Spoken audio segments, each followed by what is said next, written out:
Hi, everybody. This is Dawn Mitchell, and welcome to another edition of Dawn of Sports. Today, we have Andrea Yoch. We all know her and love her, a returning guest to the podcast.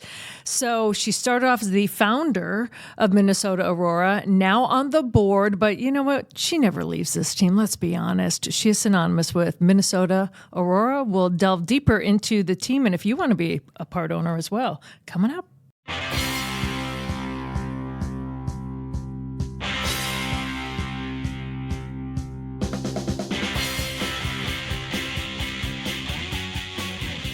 I think we'll also talk a little bit about the Twins and the Lynx, since they're making news this week. Surprising, shocking news. People leaving posts and leaving town. Our producer today, Alex Haugen. We are coming to you from the Aquarius Home Services Studios. We want to thank our sponsors, Minnesota Masonic Charities, Natrium, and longtime sponsor, longtime supporter of women's sports in the Twin Cities, Rudy Luther Toyota. A couple personal notes. Well, I'm going to mix some personal and business news here.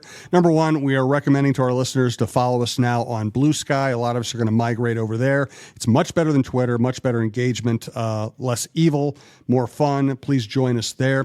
Best way to listen to this show or any of our many shows at talknorth.com. Subscribe to your favorite podcast app. It's free. If you're free next week, we have two entertainment options for you. The John Krasinski Show, 7 p.m. on Tuesday, November 19th at Head Flyer Brewing with Jim Peterson as our special guest. Those things always pack the joint. If you're going to go, I recommend getting there early and grabbing a seat. And then my band, which Dawn and Andrea have been very nice to come out and see so often, we're playing Friday, November 22nd, 9:30. Sorry, I know it's late. 9:30 at Lynx downtown. Let's go. Don't feel obligated. You guys have been so great about coming out and hanging out with us. Don't feel obligated to come, but if you're free and you want to come, of course we love seeing you there. Which is equally as packed as the Jim Pete and Johnny K. Get there early events. to Get there table. early. Well, thanks in part to you. And one of the cool things about playing at Lynx the last few times is we've had so many women journalists, so many Twin Cities journalists come out and kind of use our band playing as a chance to celebrate and see each other, which I really appreciate. So thank you for that. And now I'll leave it to you, Dawn. Well, should we start off with some sports news? Because we're all talking about that first topic in top of mind when we all got settled. With Dave St. Peter, who, again, we talked about you being synonymous, Andrea, with Minnesota Aurora. Dave St. Peter in this town with the Twins, moving on to be a senior advisor. And Derek Falvey moving up to president of baseball operations and business operations. Just one of the few announcements made by the team in terms of readjusting the hierarchy. Huge news, graceful news for Dave St. Peter. But wow, Andrea, you walked in saying you feel old. It's time, right? I've never known the Twins without Dave. So I moved out here in 1989. And all throughout my career, Dave started off, we did some internships at the same time, and then he was the first communications manager at the Twins, and he was in charge. We used to, when I was at WCCO Radio, we would do our live remote broadcasts from the Twins stores. Do you remember when the Twins had stores around the Twin Cities? And so we would do the live broadcast there. And so I was the person in charge of the live broadcast. Dave was the person in charge of the store. So when I say we came up through the business together, every step of the way we've been parallel until then I chose to take a step back to have kids. And it's a funny story in our house. The day he was named president of the Minnesota Twins, I was so upset, not for Dave, but because I kept thinking that could have been me. And so my husband will recount that I said, if I hadn't had your children, I could be president of a team right now. And my husband's like, what? What did I do? And it's pretty obvious what he did. But if you remember, Dave was really young. Yeah. He was 34, 35 when he was named president of the team. He was maniacal. He was just one of those people who was just going to outwork everybody in his realm. And he did. You bring up a crucial point, though. You chose to have children. I firmly believe a woman they can have it all, just not at the same time. Yeah, I do advise young women, and we're very much getting off track. I do advise young women. It is very hard to be a good wife, a good mother, and a good leader all at the same time, mostly because sometimes they all need things at the exact same moment, and you can't do that at the exact same moment. And so I was fortunate enough to be able to step back a little bit, work a little bit less for a long time, and have been able to revise my career quite well, having taken that little bit of a step back. But at the time it felt really hard, and I didn't know if my career would be over or if I was always sort of just going to be in the middle. And obviously it worked out just fine, and I have great kids. So you certainly do. For Dave, and a good husband. So and you a good kept husband. that too. Yeah, exactly. So for Dave, though, I just wish him nothing but the best. It's going to be so strange not seeing him at events and going to things, and maybe he still will. Yeah. But yeah, he's a staple. Well, they also said in the press release, Jim, and you know more perhaps about this process than I would. I've only dealt with an ownership change so far here when it came to the Vikings.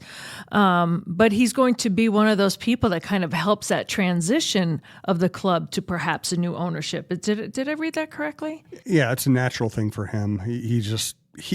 What is unique about Dave is in part because who he is, in part because of the way he came up through the organization, working in different departments.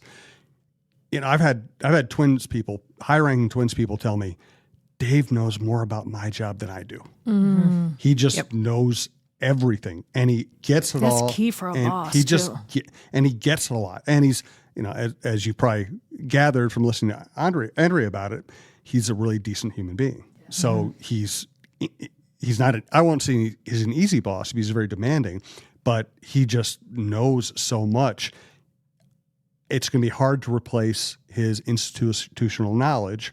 Derek Falvey's a very bright guy who also did more than just stay in his lane. So he's very well positioned to do all this, and he's going to have Dave to lean on. So I don't think it's going to be a terribly difficult transition, but it will. But as Andrea already said, it's just going to be weird to not have Dave with his thumb on everything. And he's one of those rare people that if you pass him in the concourse at a game and you say, hey, I need this from you, or could you help me with this? He remembers and he follows up. Yep. I don't know that I've ever, in my 30 plus years of knowing Dave, known him to drop the ball on anything. Wow. And so that level of attention to detail, it doesn't matter how good you are, is going to be hard to replace. And he's even just a couple weeks ago, he sent a young man to me that wants to get into sports, like soccer, asked me to meet with him. He's doing all the big things and all the little things. Mm-hmm. So I hope some of those pieces don't go away, because he knows so much and he has so much to give back, and obviously plenty of years left to do that. And when I did a big in-depth piece on him, I don't know, 10 years ago or something, and I just spent a lot of time talking to people who knows, and I spent a lot of time with him at the ballpark. And what really struck me was, something you really couldn't invent. I was like, I want to do as much as I can following you around for a while here. He said, okay, well, what I'm doing today is, it was a day game, maybe a Sunday. He said, before games, I go out and I say hello to all the ushers. Wow, that's incredible. And he did. And it wasn't fake, because all the ushers were like, oh, hey, Dave. It was like no big deal of it. They were used to seeing him before every game. He would make the rounds and say to everybody who worked in the bar down the right field line, all the ushers in the stands, he walked around and said hello to all of them.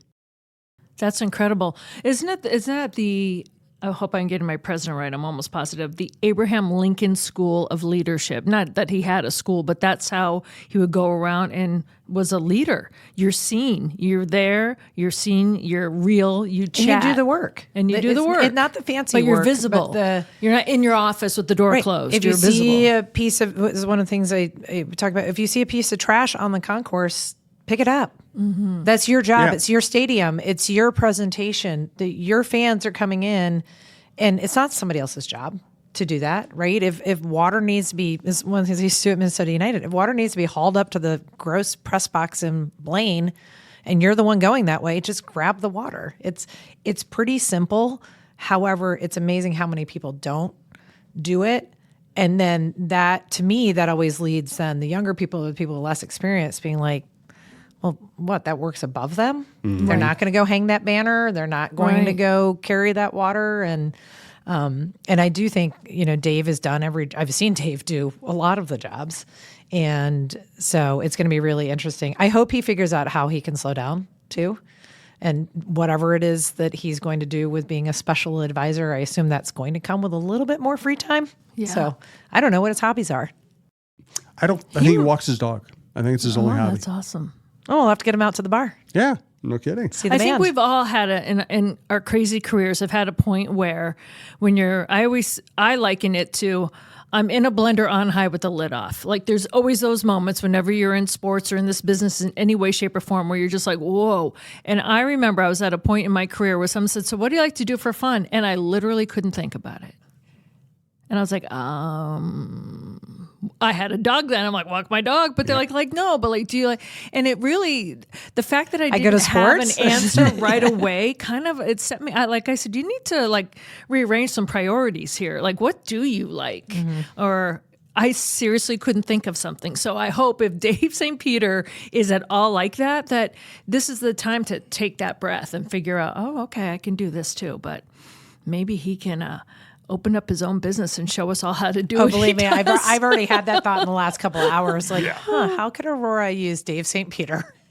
Because he is smart. You know, in terms of Derek Falvey, I have to share this story. We all know that he's so good at his job, but away from it, not many people get to, do the peek behind the curtain. Well, this past summer, I had my family in from Boston, and he's from Boston.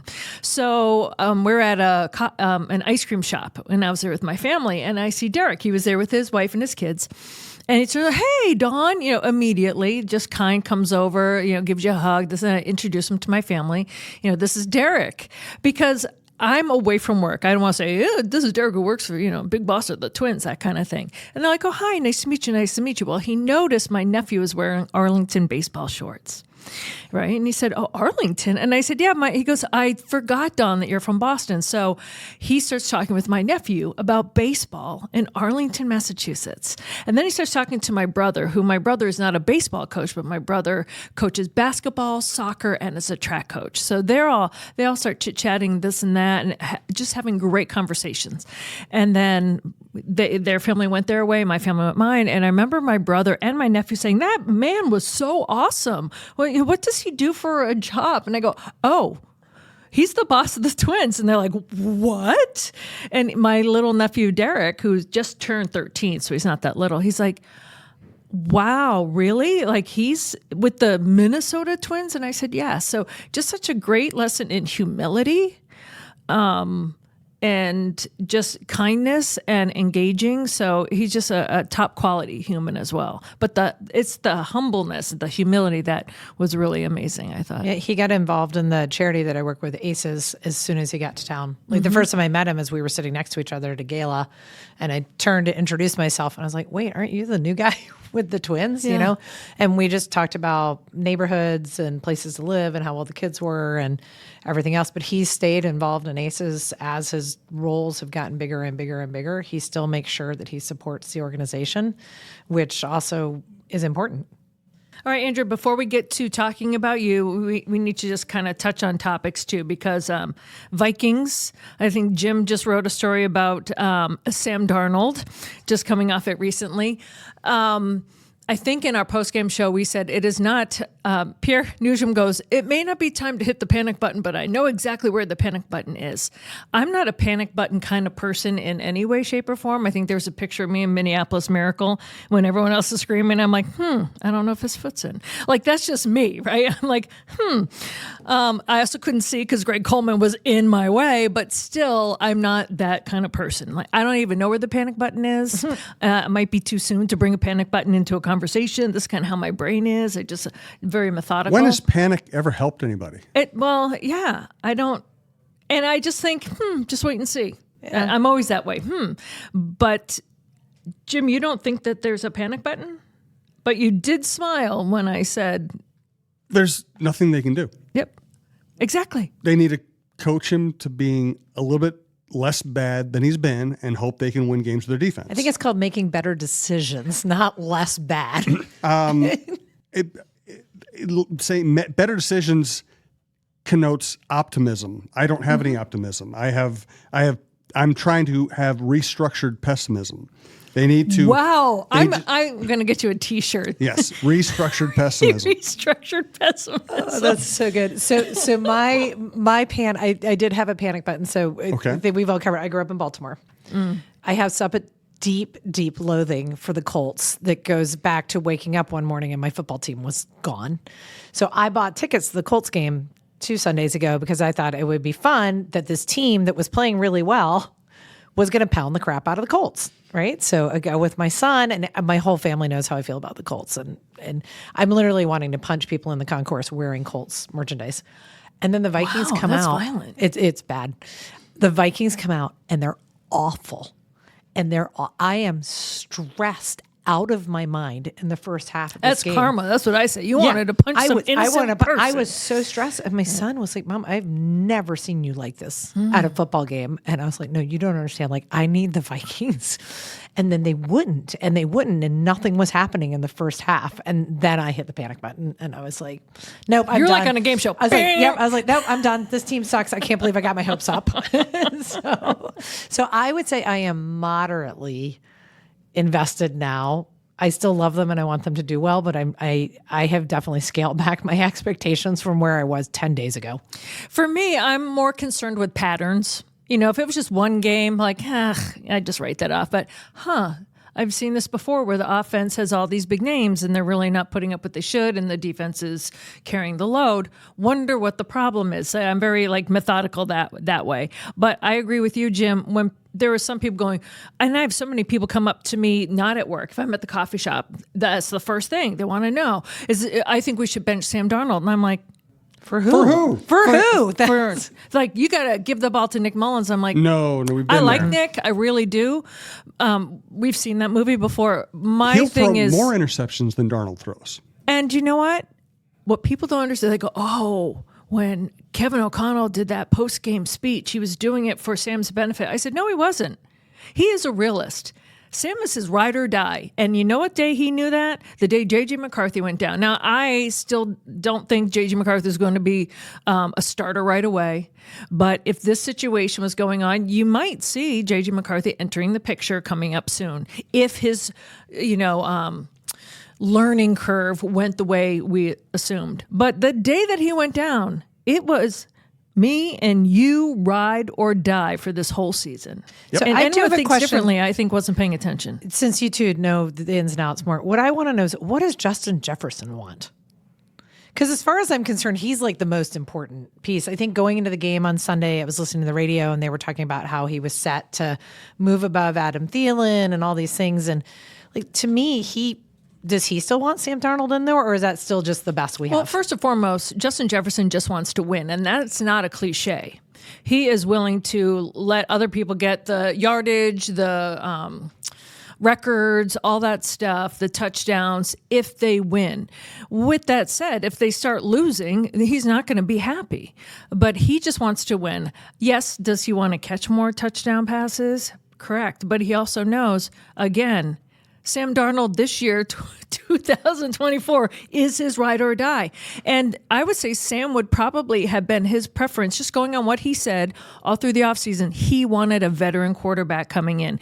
And he was not even shy about saying that on any network broadcast or anything he did in the offseason. And this was before Kirk was even decided. Yes, maybe it was Kirk, but I'm sure as heck knows that he wanted someone that knew how to sling the ball into him. So, and he's known what the backups are before that. So, I don't know. I think he's also just signed a 4-year, $140 million deal. Cha-ching, They don't really need to make him happy right now. They need him to be happy 3 years from now. Yeah, and I have not seen a different Justin Jefferson at all. No, and the commonality for me among wide receivers and diva wide receivers, all wide receivers. I covered Chris Carter, Randy Moss, Anthony Carter, and if their team won, they didn't care about stats. If their team lost, then they're like, "Why didn't you use me more so we could win?" Mm-hmm. So Jefferson's not going to cause a big stink. No. He's not going to be a problem. But that's what's going through his head. It's like, okay, we just lost. You got to, if you had found a better way. Well, actually, they just won. It felt like a loss. But if Except for to my son, who had our new kicker as his fantasy football team. Oh, that's there awesome. You go. But let's take the 2-game losing streak there. Yeah.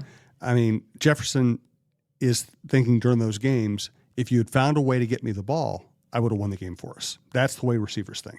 Well, let me tell you, I don't want to speak for ownership, but they're thinking we just paid Justin Jefferson a whole lot of money. Yeah, get him the ball. Find a way to get him the ball.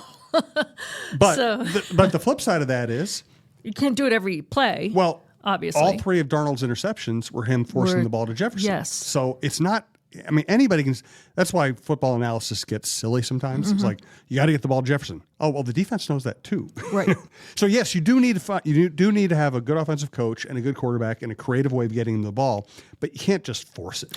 That's what I was going to say, because at the beginning of the year, Justin was preaching, "Hey, I'm talking to Sam about he's got to trust me, even when I'm double teamed. I'm your guy. Throw it to me." And then we saw Sam trusting him and doing it, and it was showing up. Well, now, now some of his throws were behind. They were not all perfect darts to Justin. However, with that said, everyone in the building knows that he's going to throw to Justin Jefferson if it's a go route, if he's open. Yes, but they've got to, and that's where Kevin O'Connell has, a tough job to do. What can I do to try to get Jefferson open? How many decoys can I have? But let me tell you, you can't use Justin Jefferson as a decoy for the rest of the season and be happy. He's got a contract coming up too. So, and the other thing is, if Darnold throws the ball better in those situations, he shouldn't have thrown the first one at all. Right. The second one wasn't even an interception, but it's still a bad throw, and it could have been a much better throw. Right. But would have been a lot less. Don't throw the ball so badly that the referees can make a bad call on you. The third one, horrible throw. Mm-hmm. And there was probably a place you could put that ball where either Jefferson's going to catch it or nobody's going to catch it. Instead, he threw it through the defender. And for me, hindsight is 20/20, and I don't know. A calm Sam Darnold making decisions quicker before. Is it because the pressure was off at the beginning of the year? I don't know. Or nobody had really seen him. That's the other thing. It's like our first couple of games, how familiar was anybody with the combination of Sam Darnold and Justin Jefferson? Then you get a couple games in there and everybody's like, oh, okay, now we can see what this guy's habits are and signs are and his tells are, right? You get a whole lot of film. I do agree with that, but I mean in situations where the O-line was giving him plenty of time. Yes. On his checkdowns, and you brought it up earlier, his decisions. Throwing one when 2 other people might have been open. Is that a sign of a stressed? I don't know. I'm not inside Sam Darnold's head. I also think it's really scary in here. Yeah. And there are a lot of cobwebs. You can just see it. He's pressing. Right. And that's what happened. That's why previously in his career, he was able to give a team a good month and then collapse. Good month, collapse. Because as soon as he starts overthinking, as soon as he feels stressed. It's stressed, right. That's everything. So have they called in the sports psychologist? I think he ran out of them. I think Jim needs to bring some T-shirts. What's your slogan? Your Logan? Restructured pessimism? What am I trying to say? Restructured pessimism. Logo slogan. Yes. Or Chris Hockey's favorite thing, which is everybody stay calm. Everybody be cool. I think I should just sit with them. Cool. I don't have a panic button. Yeah. I don't. I'm like, yeah. I always love these conversations too, because if all of those people were rushing at me that weighed that much, we all know. We all know which way they're running. 12 people in the world who can do that job well. Yes. Yeah. That's the reality. All right, let me do a little business here. Then I want to talk Lynx with you too, and whatever else. Andrea, we're also going to give Andrea the floor. We got to talk about her. Don't let me forget to talk about Teal Masonic, because I know they're one of your sponsors. Yes, so. Good. Well, I'll let you do that here shortly. In fact, why don't we start with Minnesota Masonic Charities, a great Minnesota company we're very lucky to be aligned with. When people think of the Freemasons, they often think of secret handshakes and unusual hats, and of course, the pancake breakfast. Minnesota Masonic Charities would prefer that you think about the work that they do right here in our community. Places like the Masonic Cancer Center at the University of Minnesota, or the Masonic Children's Hospital and the Masonic Home in Bloomington. They are just a few examples of the important work that the Freemasons support here in Minnesota. As part of the largest fraternal organization in the world, Masons have consistently answered the call when it comes to charitable needs. I am happy that Minnesota Masonic Charities has chosen Minnesota Bound and this podcast as a place to help spread the word. We look forward to learning so much more about their many programs here in the weeks to come.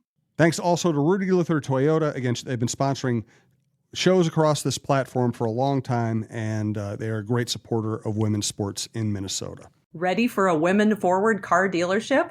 Rudy Luther Toyota empowers their many women on staff in sales, management, and service. Whether you are looking for a new Toyota or pre-owned vehicle, Rudy Luther Toyota has something for everyone. Every vehicle comes with a Luther Advantage. 10 cents off fuel and car wash discounts at holiday stations, Luther Advantage warranty, and 5-day return policy on pre-owned vehicles. Located just 5 minutes west of downtown Minneapolis, off 394 and General Mills Boulevard. And they're also hiring. Want to join the team but don't know where to start? Visit rudyluthertoyota.com today.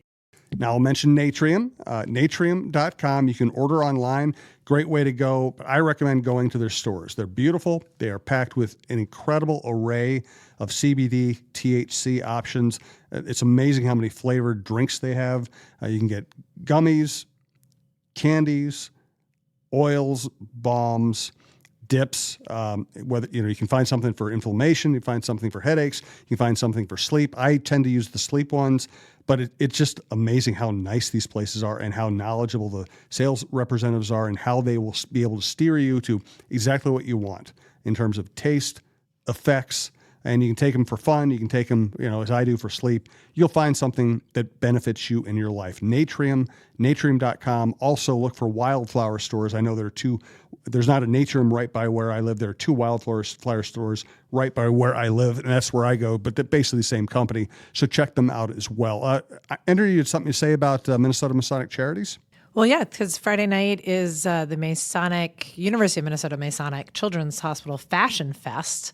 And to show you how far randomly my sports career has gone is I'm actually walking in the show Friday night with another Aurora player and a bunch of other people in the Twin Cities. That's awesome. But I know that Masonic's a good supporter of you guys, and I was thinking about that on the way over here. I said, if you had ever told my 22-year-old self when I moved out here that I would be modeling in a fashion show to represent my sports team, I would have absolutely said you were nuts. But I am looking forward to that Friday.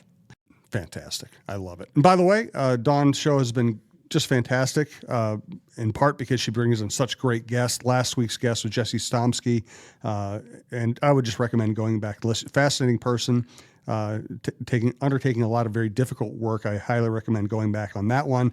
Now let's get to what's happening in the women's sports world right now, which is the Lynx lose Katie Smith, assistant coach to Ohio State, her alma mater. They lose Claire DeWellius to the Unrivaled, the 3-on-3 basketball league, founded in part by Nafisa Collier. These are big, big losses. They are, and Cheryl Reeves spoke so much this year about how she was able to do what she did with Team USA and with the Lynx because of Claire, and also how much she leaned on Katie, too, as a coach. And what I do love women supporting women. So when they were leaving, whether it's Rebecca Brunson or whoever it was with the team saying yes, supporting them, just like you said in the past, Andrea, when it comes to Aurora, you build these teams because you want to see women succeed and move on. But there is that flip side that you have to deal with. Just like when a star player in college goes pro, there is still a vacancy that is left on a team. And I think it's a double loss, a two-fisted punch right here. Well, and I was wondering too if it's a good sign for us that Cheryl's staying for a while, right? So that these 2 women are looking at their careers and saying, okay, I'm ready to take the next step. It's maybe not going to be here with the Lynx because Cheryl's staying, right? So therefore I need to move. And in which case that's a wonderful thing. But also there's the ownership stuff happening there. Yeah. And college sports, this happens in soccer a lot. College sports is more stable and on the women's side, high paying for a lot of these coaches' positions. And I don't know that that's the situation with Ohio State. Right. But frequently I have seen women's soccer coaches leave the pros and go back to college. And I've asked people about that, and they'll say, no, the college programs are paying better. So, I think there's a lot of factors that go into these decisions. Yeah, absolutely. And some even make the decision if they have kids for tuition reciprocity or any of that thing. It's a personal decision down the line, but you're right. And you see that even with men. Men will go to the college game too and leave, but who's going to fill those shoes? And there Cheryl goes their can't do off it all. season too, by the way. Any hope of resting. That's what I was thinking about yesterday. I was like, do you just get resumes? Like, how do you even fill those two positions? Well, Katie was exceptional this year. She should be a head coach in the WNBA. I'm gathering that it's more personal reason that she's leaving right now to go back to basically what's home for her. Claire, it'll be hard to replace Katie. No way around it. There are also people out there you can see doing a good job. It's hard to compare whether they do as good a job as Katie, but there are other people out there who could do it. Claire, pretty unique. The way she got into the organization, the way she rose up through the organization, her ability to work hand in hand with Cheryl Reeve, who we all know Cheryl Reeve is a great human being and a great coach. She's also a hard boss. She is. She's a hard boss. To find somebody who wants to play that role, it's almost like you have to hire another young Claire and hope that she develops the way Claire did. I don't know that you go out and hire somebody and plug somebody in to that role and have them be able to work as well as Cheryl as Claire did. Or is this a chance to restructure some of the roles? Yeah. I mean, that's always one of the things to look at is, are there things that we would do differently now if we had different people? Right. And I have to imagine all those conversations are happening. Yeah. I'm also fascinated by Cheryl's career path in that, I think there have been times where she probably would have been willing to step away, say, okay, I've done enough here. Maybe I should go coach men's. Maybe I should try to be just purely a general manager. She has so many paths available to her. And I feel like, and this is more a feel thing more than a knowledge thing. It feels like a couple of years ago, within the last couple of years, she and her wife both basically said, you know what, this is what we do. We're here. We're invested in being in Minneapolis. We're invested in building this franchise. Our son goes to school here. We have a great support system here. We're locking in and making this happen. And they're Aurora season ticket holders, so you can't get that if they go somewhere else. How could she leave? Yeah, exactly. Carly comes to a lot of our games. She played college soccer. Right. And so she's a big soccer person. And so Cheryl comes as much as she can. Carly comes a lot, brings their son. And so, yeah, I think it's a big shakeup. And again, I'm not totally up to date what's happening with the arbitration, but you are looking at a major potential ownership change as well. It sounds like so I think when you're making job decisions, you're looking at all those things. True. Exactly. And we just recorded the John Krasinski show earlier today, and he was basically saying that it looks like at the soonest you're going to have any news might be a month, probably going to be more like 2 months. And if there were going to be if the A-Rod Lori group won it, they probably wouldn't be approved until like an NBA Board of Governors meeting like in February. So even though things are happening right now, we're not going to have resolution on this probably for at least 2 months, maybe 3. And if they lose, can Glenn Taylor still turn around and sell the team just for the new price? Sure. Yeah. If Glenn wins control, it's his team. He can do whatever he wants with it. Absolutely. I would just say for the Lynx side, with their success, it is a plum job no matter what. If they keep, let's just say, even if they just keep, you want to be a coach, you want to come in here and do this, of course. Who doesn't want to coach on a team like that, especially with a lot of these players coming back, and also a prime position for someone who wants to be in management. Someone like a young Andrea Yoch coming up saying, I should be a GM by now. And I want to learn, from Cheryl Reeve. Right. So it's it's a full building and a lot of support in the community. So no, I think they'll have lots of choices. I have to imagine their phones are burning up. Well, speaking of burning up, let's change the topic of the discussion when it comes to women to your team, to Minnesota Aurora. A new thing this year, because for a long time it was sold out. If you wanted to be an owner, when those stakes first opened up, they were gobbled up. So tell us, what is the shift there that's going on with your team, with Minnesota Aurora, and reorganizing and doing things like that? So it started with actually just a massive disappointment. We were trying really hard to go pro and join the National Women's Soccer League, which is the top women's league in the United States. We submitted a bid in June that we were really excited about, felt really great about it. And after we submitted it, a few weeks after we submitted it, our lead investor had to drop out. And so we lost our funding. And that was a gut punch because our bid truly was beautiful. We had everything.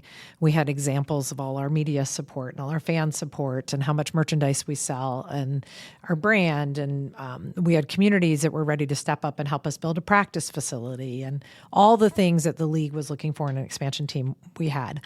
But players and the pros are not going to play for free. So you have to have money.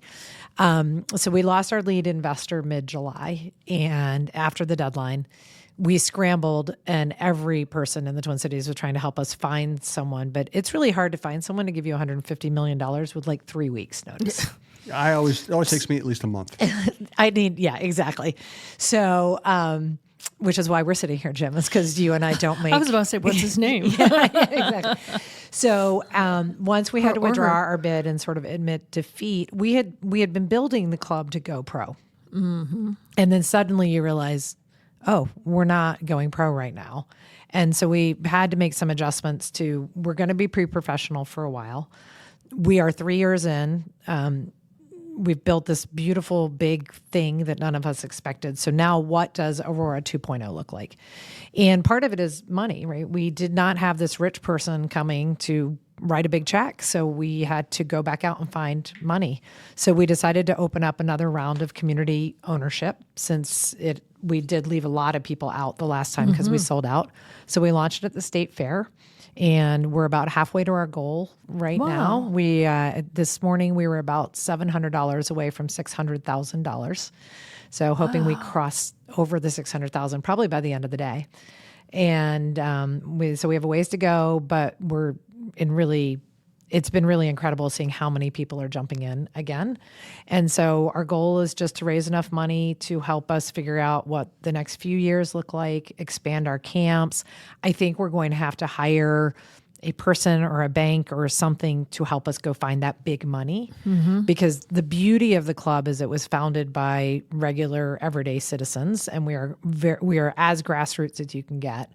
The hard part is we don't hang out in the rooms where people are saying, hey, like I just heard this women's team is for sale. Right. Oh yeah, I've got a buddy, I'll call them. Like we don't have that Rolodex. And despite how many people have been trying to help us, like the Minnesota Twins are going to sell in a few months and I'm going to lose my mind. Because it's going to be somebody that no one's ever heard of, that the poll ads were just able to pick up the phone and call. And they were like, oh yeah, what are the 1.2 billion is what the Twins rate?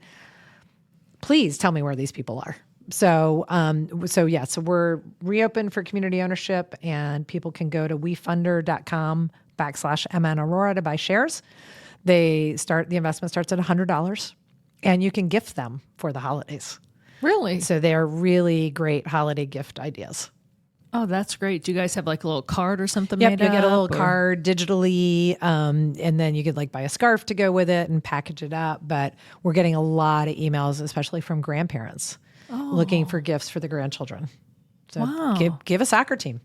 Why not? Why not? Yeah. So let me ask you this. Have you had to do any personnel restructuring because of that, or have people left? And I know that you were on the board. Are you going back, taking a president role, or how's that going to go? We're looking at all of that right now. We do need to recognize that there are things we really want to do that we need to build towards. So camps is a really good example. We ran camps for the first time last summer. They were incredibly successful. They sold out. So camps is an area we want to lean into, but we don't really know what sort of personnel we need to do that. So do you do an MEA camp? Do you do a Christmas break camp, right? Do you do a day off from school camp? And so that's what we're trying to figure out is where are the good revenue pieces? Where are the pieces that are important for our community, and how do we pull them together while still staying focused on soccer, because that is our primary product.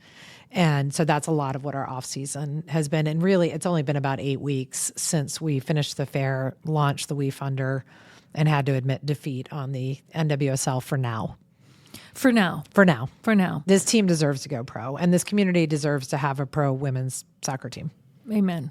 But it's also been a team until you get there. You've been bird launchers. You certainly have, in terms of a lot of these women going pro from this program. Just recently, you had another. Yep. We're up to 15. Yes, I was going to say, what is the tally? 15. Yeah, we're at 15 now, and what you don't see, which I'm also equally proud of, is we have a good number now working in sports as well.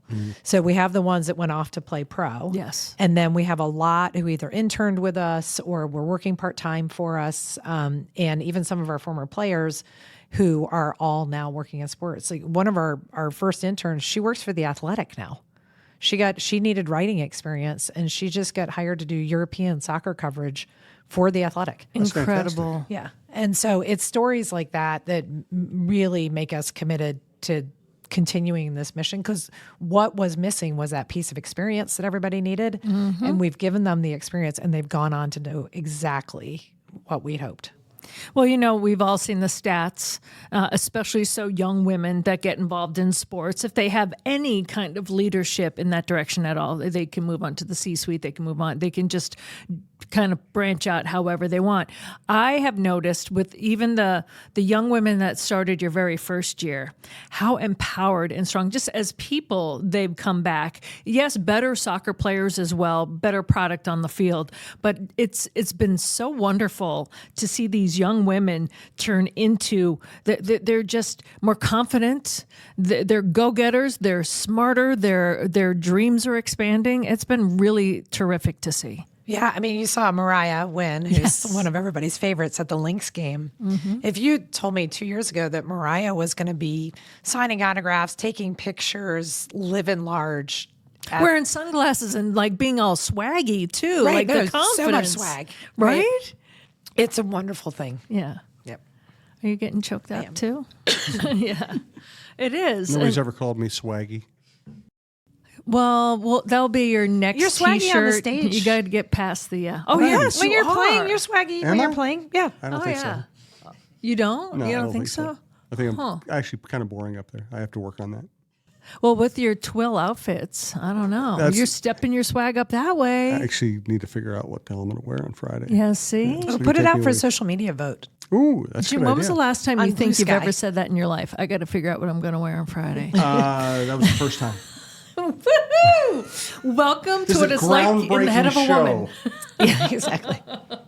We're always like, well, what am I going to wear? What am I going to wear? Oh, and speaking of that, I know Alex, our producer here, kind of teased us, but it is legit. And I've had other people ask me, and it's not just people here in this room, but just in general, about how fashion so much is playing a role in sports. And it's gone to this like next echelon. You and I, we were talking about nails to begin with, and guys are wearing nail polish too, like how you can express yourself. And yeah, I remember Stefan Diggs would sometimes, get some funny comments because he came in all, decked out. Even before when I first got here, who was it? Dante Culpepper had his fur coats, right? I mean, but now there's runways basically to go to a game. The Lynx, when they had the semifinals here, they had to stop and take a picture. They had like a carpet rolled out and a backdrop. I mean, we even do too. Ours is huge. sponsored by the Mall of America. What was that? You did? The players went down and got styled by the Mall of America. Yeah. They stop in front of a backdrop and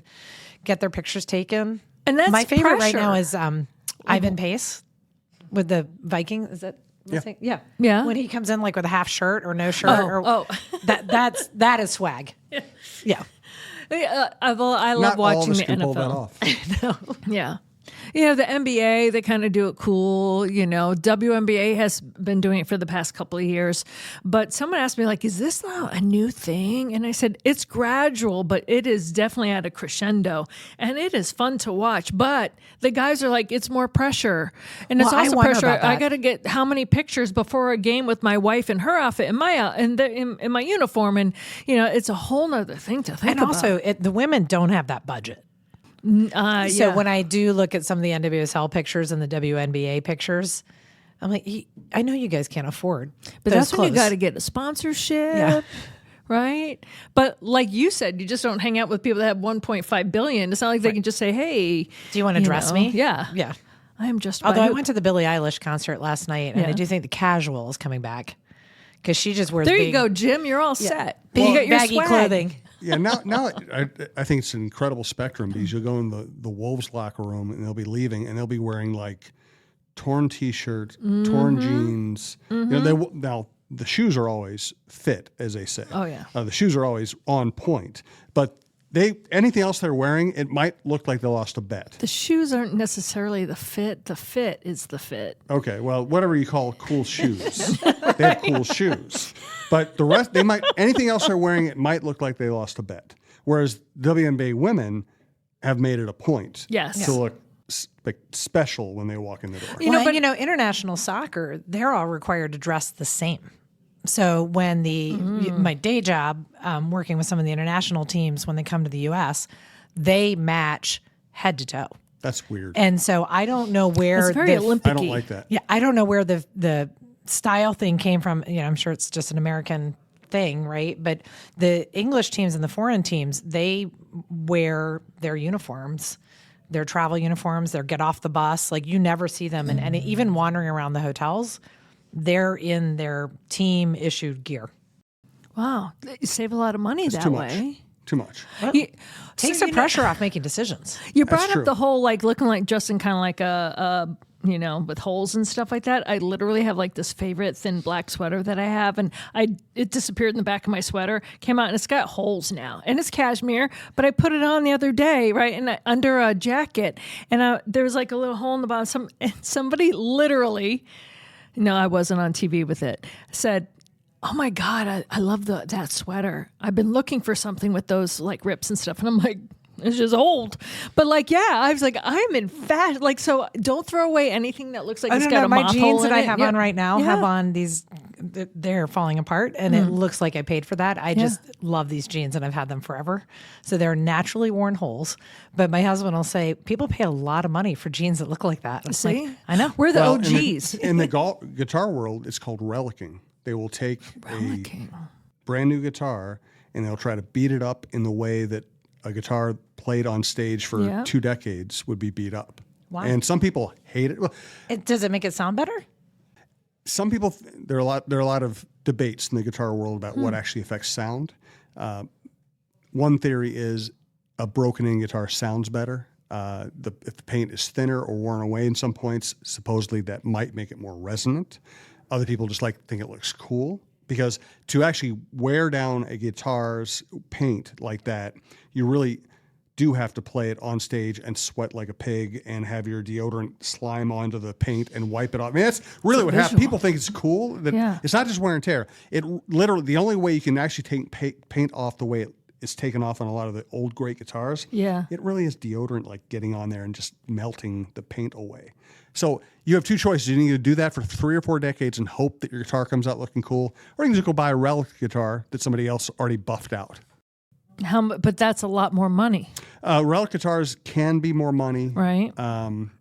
But honestly, you can buy a guitar at any price point these days. You can buy a great guitar for $500. You can buy a great guitar for $50,000.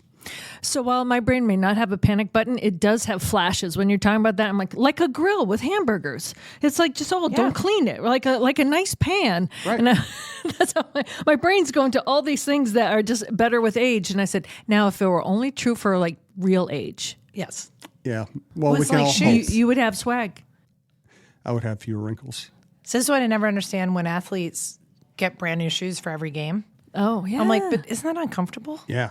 Right? Aren't you better off with your cleats that you've worn for the last 5 games and you have all broken in? Yeah. In my dubious career as an athlete, I couldn't stand new shoes. Couldn't stand them. I had to have the old broken in ones. I always get the blisters on the back of your heel, but I learned the double sock trick on that. So every time you do that, if you could put double socks on, you won't get it. But you got to break it in, make it feel good. But then there's 2 broken in. Clearly, I am not in the business for my fashion sense. So, we can all take a page out of it. But that, like you said, Europeans, sometimes they all wear the same thing. It depends on the team too. I know in the NHL, some coaches lay down the edict that you're all going to wear suits on away games. College, you do. When I was in high school, you had to dress up game day. It didn't have to be a dress or a skirt, but it had to be dressed up more than your normal thing. So, maybe I could get away with my acid watch looking jeans right now that are actually sweatpants. Like comfort is key. Yeah. I think that's where this is all going, and I'm grateful. Comfortable clothes that actually look decent. Did you wear a tie in the early days? I've always been anti-tie. I don't remember seeing you in a tie. It's got to be a special occasion for me to wear a tie. Okay. Now, because Twill has been such a great sponsor for us for all these years at TalkNorth.com, I buy nice clothes. I bought suits. I bought ties at Twill. But you really got to do something to get me to wear it. Okay. Like dye? Dying is in the top 10 things you can do. To get I'm me to just wear a tie. curious. Yes. I would like you to not do that. I appreciate that, but Jim. Thank you. If it happened, I would wear a tie. Yes. Okay. One trend I'm happy that is going away is women. Well, I like that sneakers can be worn with dresses. Yes. And that women don't have to wear dresses on the sidelines. And because they were for a while there, that's what was going on. That's stupid. I remember there was one game, it was in New England last time the Vikings were there, and it was kind of rainy. It was super rainy out. And not that we're long in the tooth, but Erin Andrews was there and I was there. We've known each other for years. We're there in our raincoats and our Is that the weekend we went to hockey? Boots. That is the weekend we went to hockey. We went to BCBU before we did. Saturday night. And then, I took my son to the game the next day. We went there and it was kind of that rainy weekend. And this poor young reporter, I don't know if she was from, I'm assuming in New England State. I don't know if she was from Rhode Island or she didn't look like she was one of the Boston reporters. She came out in a dress. She did have a nice raincoat on, but high heels and on a field where you're sinking. And you could just see the poor girl trying not to get the back part of the heel into the field because you're sinking in. And I was just thinking, because, that comes from the pressure from your bosses. And it just seemed like an old school thought kind of thing. And Erin caught me looking at her heels and she looked at me and we looked at each other and she said, she'll learn. Yeah. She'll learn. But I'm so thankful now that you can wear sneakers. Yeah. The commissioner of the NWSL, Jessica Berman. Yes. She is the master of sneakers. And in the first conference I went to, and I was, trying to make an impression and introduce myself, and she's up there in this great suit with her sneakers. And I was like, okay, I'm done with my fancy shoes. Yeah, because before it was looked down upon, it was poo-pooed, you know, oh, why is that guy wearing sneakers? But I'm like, do you know how many miles people put on their feet walking around, man or woman, around a stadium? And the stadiums, it's concrete. Oh, that's the thing is we're running laps on concrete. Obviously, and I both had leg issues in the last 2 years, and my leg flared up this summer, and I texted our team doctor. It's like, my leg's really hurting. And she said, what did you do last night? And I said, Mercedes-Benz Stadium. And she's like, how many steps? So I went and looked, and I had done 18,000 steps at Mercedes-Benz Stadium, all on concrete. All on concrete. And so it's not, and remember the Metrodome, how uncomfortable the Metrodome floor was on your back? Oh, it was horrible. Torrey Hunter once told me, and Torrey Hunter was somebody who was famous for diving and running into walls and running into teammates, do anything to get the ball. He told me the hardest thing his body ever dealt with was standing in the Metrodome outfield. Really? He said you're basically standing still on concrete and then having to go from that to 60 miles an hour. He said nothing was worse for his back and his knees than standing still. Yeah, even just going to batting practice. I remember you'd stand around at batting practice, and I go up to the press box, and I was young. I was like, why does my back hurt so much? And it was the beloved Metrodome. Well, Andrea, do you have any final comments that you want to say to people in terms of the Aurora, how far it's come in a short amount of time, but also with this new vision, how people can help? Yeah, really, we just encourage everybody, if you can afford to buy shares, that is a really important and significant way to join our community. You become a part of the group that elects 2 board members so that they're not shares for show. that you actually have a stake in the team and a voice in the team and the decisions we make going forward. The next couple of years are going to be critical for us. We've had tremendous success. How do we continue to grow? And raising this money, coming to games, buying merchandise, just telling your friends, whatever, following us on social media, any of those things help, because the landscape for women's sports is actually getting more and more crowded. PWHL just announced a bunch of new teams. It's just going to get more competitive. So if you love what we've been doing, if you feel bad about things happening in the world and you just feel like you want to make a difference, this honestly is a really great way to feel like you're helping support women, you're supporting our community, and we are going to deliver the best product we can for you, because we feel very responsible for all the people that have invested their money, right? This is, if you're mad at us, you can find us because we live here in the Twin Cities, right? We're not on our private jets. You're never going to be able to, like, if you want to complain and you're mad, chances are you can run into one of us somewhere. And so you can feel really good that the money you're investing is being taken care of to the best of our abilities. Well, I want to thank you. Not only do I know you personally, but what this team has done for others in the community as well. And I know that you were disappointed when it didn't go pro, but I do think a pre-pro league is so essential for young female athletes to find their way between college and pros, high school and college, just to find their way and to find out that they mean something and can have a home somewhere. So thank you. No, thank you. And thank you to our community, because they're really the ones making those players feel special. You can't replace that. No, you can't. Can't replace you either. Andrea Yoch, thank you so much for coming on. So I can't get Jim to wear a tie then? If you ask me to wear a tie, I will wear Get a tie. him a clip-on How about feels like a this? sweatshirt. When we go pro, Deal. will you wear a tie at our press conference? Yes. Done. Remind me. Text me a Okay. reminder, because I'm an airhead, but I promise I will do it if properly reminded. Can you imagine if that actually happens and I wake up that morning before the press conference? I got to text Jim. That's the most important thing I can possibly do today. Can it be a clip-on? No. No. I want him to tie a tie. I don't wear ties often, but I would never wear a clip-on. Okay. That's well, Twill doesn't sell clip-ons, okay? Well, and plus, you're getting your swag on. No clip-on. I'm just not comfortable with that phraseology, but I'll try to adapt to it. What? One more time for that T-shirt. What was it? Restructured pessimism. There you go. Love it. Thanks so much, you guys. I gotta write that down. You do. We should keep a quote book.